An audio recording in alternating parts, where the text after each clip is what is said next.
जबलपुर बरगी थाना क्षेत्र में नाबालिग का अपहरण कर शारीरिक संबंध बनाकर बच्चा पैदा कर किशोरी को जला देने के मामले में डीएनए रिपोर्ट आने के बाद एक बड़ा खुलासा हुआ है।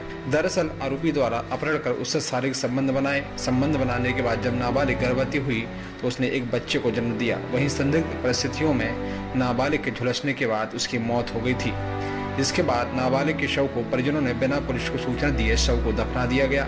वहीं पुलिस ने शव को खड़वाया और डीएनए टेस्ट कराया। रिपोर्ट मिलने के बाद आरोपी प्रीतम गौड़ पर दुराचार और नाबालिग के माता पिता समेत प्रीतम के माता पिता के खिलाफ प्रकरण दर्ज किया है। थाना बरगी अंतर्गत जो घटना घटित हुई थी, जिसमें एक व्यक्ति एक माइनर बच्ची को भगा कर ले गया था, तो उसमें पहले तो 363 का केस दर्ज किया गया था और बाद में फिर उस बच्ची के दस्तयाब होने के बाद फिर उसमें चूँकि बच्ची माइनर थी इसलिए उसमें और उसके द्वारा जो कथन दिए गए उसके आधार पर जो साक्ष्य पाए गए उसके आधार पर धारा 376 और बाद में फिर 109 का इजाफा भी उसमें किया गया है। इसमें हुआ ये था कि बच्ची ऐसा कुछ जब विवाद हुआ कुछ तो बच्ची जल के ख़त्म हो गई थी और इसकी सूचना पुलिस को ना देते हुए उनके परिजनों ने उसका अंतिम संस्कार कर दिया था।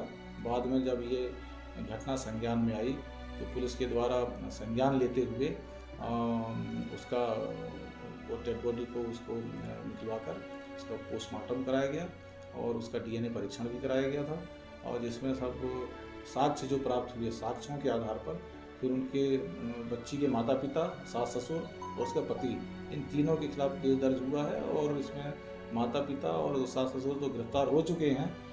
उसका पति अभी जो कि राजस्थान में नौकरी मजदूरी करने गया हुआ है, तो पुलिस उसकी तलाश कर रही है और उसके शीघ्र ही हम गिरफ्तार कर लेंगे। हाँ, उसका बच्चा भी एक हुआ है। बहरहाल पुलिस ने मृतका के माता पिता और सास ससुर को गिरफ्तार कर लिया है। वहीं आरोपी प्रीतम के लिए जबलपुर पुलिस दूसरे राज्यों में छापेमारी कर रही है और जल्द ही आरोपी को पकड़ लिया जाएगा।